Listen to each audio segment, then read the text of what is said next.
LaMelo Ball has blossomed into one of the most electrifying young players in the NBA. This season, he's averaging a ridiculous 31 points per game, 7 assists, and 5 boards. Since arriving in Charlotte, LaMelo has turned this mid-market, non-exciting franchise into one of the most entertaining teams in the league. LaMelo has been going off this season, and he's doing it by playing his brand of flashy and exciting basketball. It's been awesome to watch LaMelo dominate the highest level of basketball the same way in which he did as a teenage sensation at Chino Hills. So today, we're gonna see how it all came to be. We're gonna recap how LaMelo rose to stardom by understanding how this unique and electrifying play style translated to all levels of basketball. Let's get into it. LaMelo was born in 2001 to LaVar and Chino Ball. We all know LaVar. He claimed to be a great football and basketball player. He was good enough to play basketball 1 year at Washington State, even though he averaged just 2 points per game. And after his college basketball career was over, he decided to give football another try. LaVar played on some minor pro football teams and even had a few stints on some NFL practice squads, but never got his shot in the big leagues. But once LaVar was past his playing days, he had one focus in mind, and that focus was to have 3 boys that would all become NBA players, and he could only do it with a woman that met his athletic and genetic standard. That's where Tina comes into play. Tina is 6'1" and played college basketball as well. LaVar's plan was perfectly in place, and once he had Alonzo, LaAngelo, and LaMelo, he began training his 3 sons in basketball as soon as they could start walking. Usually when 3 boys play together, the oldest child is usually the best. The middle one is trying to catch up with the oldest one, and the youngest one usually tries to just be good enough to hang with the big boys. For LaMelo, this narrative was exactly the case, and it was the main reason he evolved the way he did. With LaMelo being the youngest son, he had to play a few grades to be able to play with his older brothers, and that experience forced him to adapt and compete against older competition. As LaMelo moved into high school, the Ball family became household names in the basketball community. The 2016 Chino Hills basketball team starred all 3 brothers and Hawks forward Onyeka Okonkwo. The team would go down as perhaps the greatest high school basketball team of all time. They went 35-0 and beat plenty of top-tier private high schools, although the Chino Hills roster consisted of all homegrown from the town. As a freshman at Chino Hills, LaMelo was a supporting scorer and shooter in a high-tempo system led by his older brothers Alonzo and LaAngelo. He primarily contributed as a spot-up shooter, showcasing his impressive range and fearless confidence. Though his passing was secondary to Alonzo's primary ball-handling role, LaMelo displayed quick outlet passes in transition. Defensively, his slight frame and lack of focus were evident weaknesses. But despite these shortcomings, LaMelo used these years to build a fearless approach to the game, and it set the tone for his early basketball identity. It would be hard to follow up the greatness of 2016 the next season, especially with Lonzo gone, but Lonzo's departure opened up the door for LaMelo to have a more featured role. While they didn't go undefeated, they were still so dominant that they just messed around on the court. In one game, LaMelo drained a half-court shot 5 seconds into the game. Later, he tricked his own teammate by standing up and calling for the ball when he was on the bench.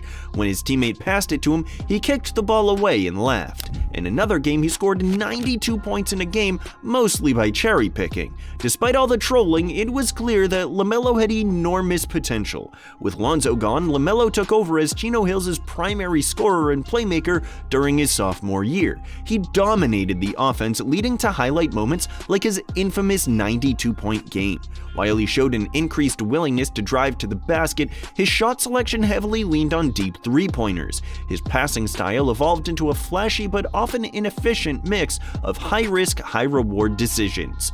Defensively, his minimal effort and lack of discipline persisted, exposing a major area for growth. Despite the criticisms, LaMelo's confidence and offensive output kept him in the national spotlight. With the Ball brothers' continuing popularity and Lonzo's success in college, LaVar became more and more vocal online. He famously said that Lonzo was better than Steph Curry when Lonzo was in college. You think he can be as good as Steph Curry in the NBA? Heck no! He's gonna be better than Steph Curry in the NBA. He repeatedly claimed that he would beat prime Michael Jordan one-on-one and famously doubled down on that statement on ESPN's First Take with a now infamous argument with Stephen A. We talk about the GOAT here, the greatest of all time, Michael Jordan, and you running your mouth talking about you gonna beat him one-on-one. Why would you say something so blasphemous? In my heyday, blasphemous. he would need help. Really? He too small. His name is big, and y'all like, it was a 5-on-5. 5-on-5 game, he good. One-on-one, I'm undefeated, never lost.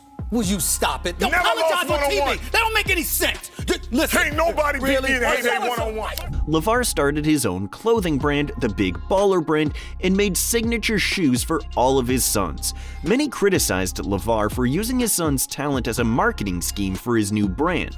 And though I'm sure that LaVar always thought he was doing what was best for his sons, some of his decisions impacted LaMelo's future. By making LaMelo a signature shoe, LaVar violated the NCAA's rules about amateur status. This meant that LaMelo at the time lost his college eligibility. Therefore, with the loss of Melo's eligibility and LaVar being unhappy with Chino Hills' new coaching hire and administration changes, he decided to pull LaMelo out of high school before his junior season. The next move LaVar made was to take LaMelo and LaAngelo to play professionally in Lithuania, playing for the basketball club Prine. LaAngelo came to Lithuania after getting indefinitely suspended from the UCLA basketball team for stealing in China, so LaMelo had some familiarity with his criminal brother coming along for the ride. LaMelo's stint in Lithuania was a significant challenge, as he struggled to adapt to a structured professional system. Playing mostly as a bench player, he found it difficult to score consistently against stronger, older competition, and was often relegated to a spot-up shooting role. While there were glimpses of his playmaking ability, his immature decision-making and defensive lapses were frequently exposed by disciplined and much older European players. This experience, though tough, marked an important step in his basketball education, teaching him the value of structured and disciplined play.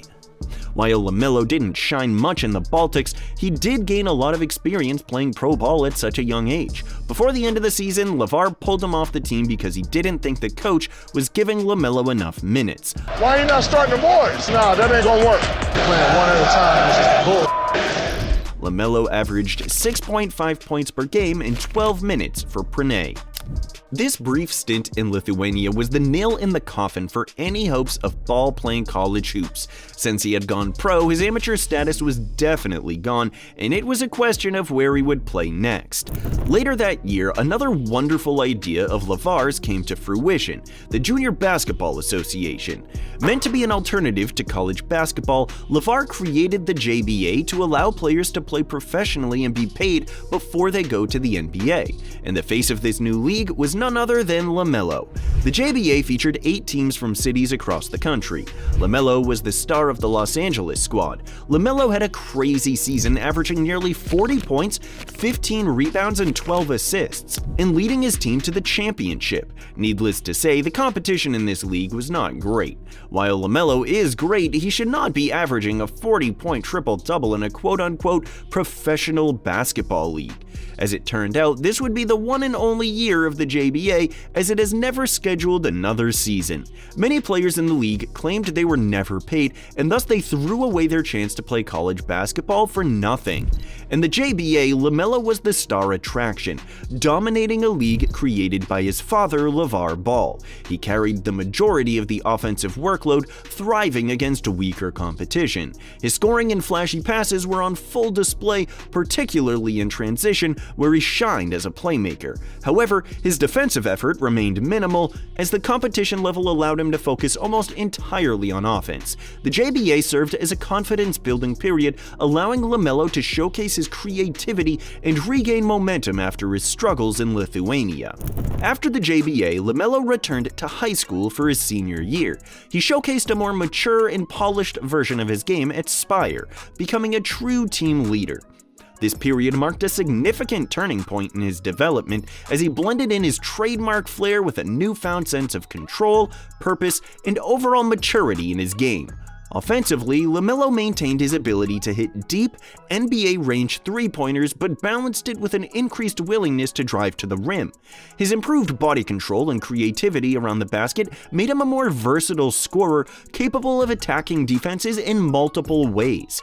As a playmaker, LaMelo's court vision and basketball IQ were on full display. He orchestrated Spire's offense with precision, making not only flashy highlight reel passes but also smart, efficient decisions in half-court sets. His ability to involve teammates elevated their performance, showing a more team-oriented side to his game. This growth in decision-making reflected his increasing understanding of how to control the pace of a game, a skill that would later translate to professional play.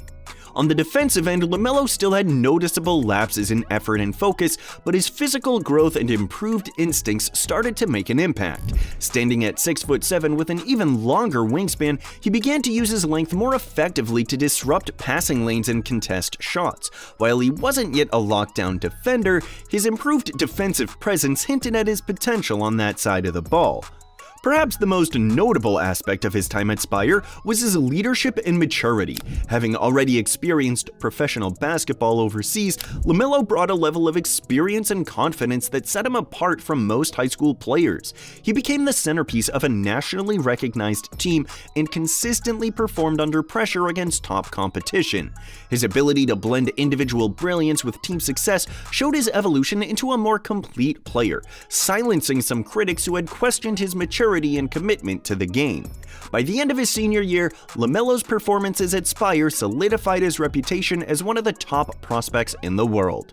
Although LaMelo was 18 and graduated high school, he was not yet eligible for the NBA draft as players needed to be 1 year removed from high school. And while we mentioned before that LaMelo lost his college eligibility, his only option was to go back overseas, and this set the stage for his transition to play professional basketball in Australia.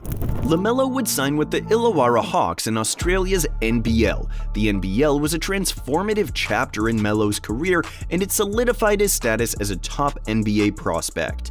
As the centerpiece of the team, LaMelo thrived in the structured yet fast-paced environment, displaying his ability to adapt to higher levels of competition. His time in Australia not only solidified his status as a top NBA prospect, but also showcased significant growth in his game, particularly in decision-making and adaptability.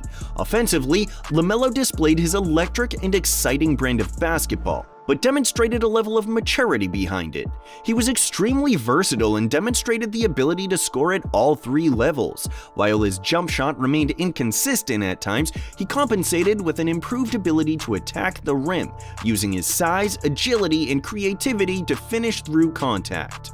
His ball handling and change of pace were instrumental in breaking down defenses, allowing him to penetrate and either score or set up teammates. His floater became a reliable weapon in his arsenal, complementing his dynamic scoring ability. Despite his sometimes streaky shooting, LaMelo's confidence in taking difficult shots kept defenses on edge. What truly set LaMelo apart in the NBL was his elite playmaking. He consistently displayed advanced court vision, delivering pinpoint passes in transition and half-court settings alike.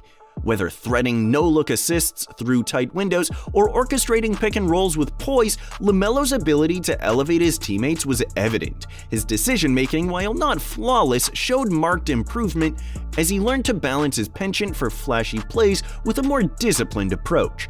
This blend of creativity and maturity in running the offense hinted at his potential as an NBA-caliber point guard. Defensively, LaMelo began to take strides, though this remained an area for further growth. His improved effort and focus were apparent as he utilized his 6'7" frame and long wingspan to disrupt passing lanes and contest shots. While his fundamentals and on-ball defense were still developing, he showed flashes of his potential to be a disruptive force on this end of the court, particularly when engaged. LaMelo's time in the NBL also prepared him for the physicality of the NBA. Competing against grown men who tested his endurance and physicality helped him refine his body and mindset for the next level. By the end of his season, he was awarded the NBL Rookie of the Year despite missing games due to injury, underscoring his dominance and influence on the court. His performances in Australia silenced many critics who doubted his ability to compete at a professional level and solidified his position as a top pick in the 2020 NBA draft. Going into the 2020 draft, many thought he would go number 1 overall. Despite the unconventional path he took, many scouts and analysts viewed him as one of the top prospects in the draft. His size, ball handling, court vision, and scoring ability made him an exciting prospect for NBA teams. But when draft night came, it was not his name called first. The Minnesota Timberwolves selected Anthony Edwards with the first pick in the draft. They were followed by the Warriors, who also passed up on LaMelo, drafting James Wiseman. So LaMelo Ball had fallen to the Charlotte Hornets, a franchise that has never achieved anything. LaMelo was their new hope. Could he be the one to finally lead Charlotte to the promised land? Upon entering the league, LaMelo's rookie season was nothing short of spectacular. He quickly became one of the most exciting young players in the NBA. His dazzling passes, fearlessness in attacking the rim, and ability to orchestrate the Hornets' offense made him an instant fan favorite. LaMelo's playmaking ability was the highlight of his rookie year, but his scoring also stood out. He could hit deep threes, drive to the basket with precision, and finish in ways that left defenders stunned. In his first season, LaMelo was named NBA Rookie of the Year, cementing his place as one of the most promising young stars in the league. As a rookie, he averaged 16 points, 6 rebounds, and 6 assists. LaMelo Ball had officially arrived in the NBA. In his second season, LaMelo upped his averages to 20 points, 7 rebounds, and 8 assists. He was even named as an All-Star injury replacement as he made his first All-Star appearance filling in for the injured KD. But the Hornets were still bad. Each of his first 2 seasons, the Hornets made the play-in tournament but were eliminated in the first game. Despite LaMelo's improvement, they were still bad. And the Hornets would remain bad for the next 2 seasons. This is because in the 2022-23 season, LaMelo would break his ankle, sidelining him for the rest of the year. And he was also injured in the 2023-24 season as well. LaMelo would play a total of 58 games across those 2 seasons. Despite not staying healthy, LaMelo was still increasing his stats gradually. But by the start of this season, LaMelo proved all the doubters wrong and is playing like one of the best guards in the league. This season, LaMelo has been unstoppable. He's averaging 31 points, 5 rebounds, and 7 assists. His 31 points are second in the NBA right now, and he isn't scoring in the traditional fashion. He's hitting ridiculous step-back fadeaway threes, finishing circus layups at the rim, and toying with his defenders like he did back at Chino Hills. LaMelo has been playing with a nonchalant, seemingly careless attitude that has never been effective before in the NBA. With his electrifying play on the court and his larger-than-life personality off of it, LaMelo is not just chasing greatness, he's already redefining what it means to be an NBA All-Star. As of right now, it's not translating to wins, but the Hornets are still rebuilding. If Charlotte can put the right pieces around LaMelo, we could be in for a legendary team just like 2016 Chino Hills. In the years to come, it's likely we'll see LaMelo Ball continue to evolve into one of the NBA's biggest stars, inspiring the next generation of players and creating new opportunities both on and off the court. Whether he's leading the Hornets to the playoffs or making highlights that go viral across the globe, one thing is certain: LaMelo Ball is a name that will be remembered in the history books. From the most infamous high school sensation of the social media era to a bona fide NBA star, LaMelo Ball's story is one of the best ever written. And hopefully he can add a few more chapters before he hangs up his jersey for good. But what do you think about LaMelo Ball? Is he the real deal? And can he keep this level of play up for the rest of the season? Let us know in the comments below. And if you liked this video, don't forget to like and subscribe to the channel for more content just like this one. We'll see you in the next one.